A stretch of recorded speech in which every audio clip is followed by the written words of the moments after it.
Hello everyone, hopefully সবাই খুব ভালো আছেন। আজকে আমি দেখাবো অনেক ইজি ওয়েতে কিভাবে ম্যাঙ্গো স্টিকি রাইস বানানো যায় সেই রেসিপি। সো এইটা আমি ২-৩ দিন আগে বানিয়েছিলাম ম্যাঙ্গো স্টিকি রাইস। এর আগেও বানিয়েছিলাম বাট আমার ভিডিও করা হয়নি।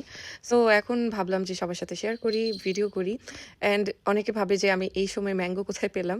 আসলে এই সময়টাতে আসলে ম্যাঙ্গো তো হয় না আমাদের দেশে। আমি এই ম্যাঙ্গো আনিয়ে নিয়েছিলাম থাইল্যান্ড থেকে। আর থাই ম্যাঙ্গো তো সারা বছরই হয়। সো আমার যখনই একটু ম্যাঙ্গোর ক্রেভিং হয় আমি আনিয়ে নেই। অ্যান্ড স্পেশালি আমার এই ম্যাঙ্গো স্টিকি রাইস খাওয়ার ক্রেভিং হয়। অ্যান্ড এটা থাইল্যান্ডের একটা ট্রেডিশনাল খাবার। তো আমি প্রথমে স্টিকি রাইসটা বানাবো। এর জন্য প্রয়োজন হবে স্টিকি রাইসের। আমি রাইসটাও হচ্ছে লাস্ট টাইম যখন থাইল্যান্ড গিয়েছিলাম তখন ওখান থেকে নিয়ে এসেছিলাম। অ্যান্ড এখানে হচ্ছে ইউনিমার্টে মেবি পাওয়া যায়, ডিসিসিতেও পাওয়া যায়। বাট আমি কিছুদিন আগে খুঁজেছিলাম, ইউনিমার্টে আমি পাইনি, ওদের স্টক আউট হয়ে যায়। আপনারা ইউনিমার্টে চেক করতে পারেন আর গুলশান ডিসিসি মার্কেটে চেক করতে পারেন। আবার কিছু অনলাইন শপ আছে যে পাওয়া যায় স্টিকি রাইস। ওখানেও আপনারা একটু সার্চ করে দেখতে পারেন যে কোথায় পাওয়া যায়। স্টিকি রাইস ভালো করে ধুয়ে সোক করে রাখতে হবে মিনিমাম হাফ অ্যান আওয়ারের মতো। দেন আমি নিয়ে নেব কোকোনাট মিল্ক। আপনারা এনি কোকোনাট মিল্ক ইউজ করতে পারেন। আমি এটা ইউজ করেছি, আপনার ক্যানেরটাও ইউজ করতে পারেন। আদারওয়াইজ বাসায়ও নারিকেলের দুধ আপনারা নিজেরাই মেক করতে পারেন। এরপর আমি এখানে অ্যাড করব চিনি অ্যান্ড অল্প একটু লবণ। চুলায় কোকোনাট মিল্কের মিক্সচারটা ভালোভাবে জাল দিব সময় নিয়ে। অ্যান্ড এটা ঘন হওয়ার জন্য ওয়েট করব। আমি খুব একটা বেশি ক্রিমি যে ঘন টেক্সচার আসে ওরকম করিনি। নাও স্টিকি রাইসটা রান্না করে নিব। নর্মাল যেরকম আমরা ভাত রান্না করি সেরকমই রান্না করার প্রসেস। উঠিয়ে দেখতে হবে যে রাইসটা হয়েছে কিনা। অ্যান্ড একটু নেড়ে দিতে হবে কারণ এটা হচ্ছে নিচে লেগে যায়। খুব বেশি সময় লাগে না রাইসটা হতে। আমি চুলা থেকে নামিয়ে পানি ছেঁকে নিয়েছি।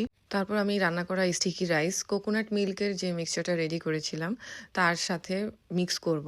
ভালোভাবে মিক্স করে আমি এটা ঢাকনা দিয়ে 30 মিনিটসের মতো রাখবো। অ্যান্ড এই মিক্সটা কিন্তু নন হিটে করতে হবে, মানে এখানে চুলা জ্বালানোর কোনো প্রয়োজন নেই। আমি 30 মিনিটস পরে আবার ঢাকনা উঠিয়ে এটা আবার একটু ভালোভাবে মিক্স করে আবার 10 মিনিটসের জন্য রাখবো। তারপর এটা সার্ভ করব। 10 মিনিটস পর আমি এটা সার্ভিং ডিশে সার্ভ করেছি। দেখতে পাচ্ছেন রাইসটা কেমন স্টিকি হয়ে আছে। অ্যান্ড আমি রাইসের সাথে কোকোনাট সস অ্যাড করেছি, সেটাও আমি বানিয়ে নিয়েছি। ওইটাও খুব ইজি, কোকোনাট মিল্কের যে মিক্সচারটা বানানো হয় ওটার মতোই।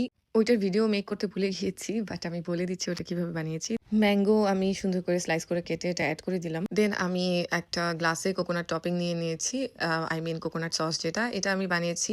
কোকোনাট মিল্ক ফার্স্টে নিয়েছি, দেন ওটাতে আমি সল্ট অ্যাড করেছি অ্যান্ড কর্নস্টার্চ অ্যাড করে অল্প পরিমাণে অ্যাড করে এটা চুলায় লো হিটে জাস্ট একবার বলক আসা পর্যন্ত ওয়েট করতে হবে, তাহলে রেডি হয়ে যাবে।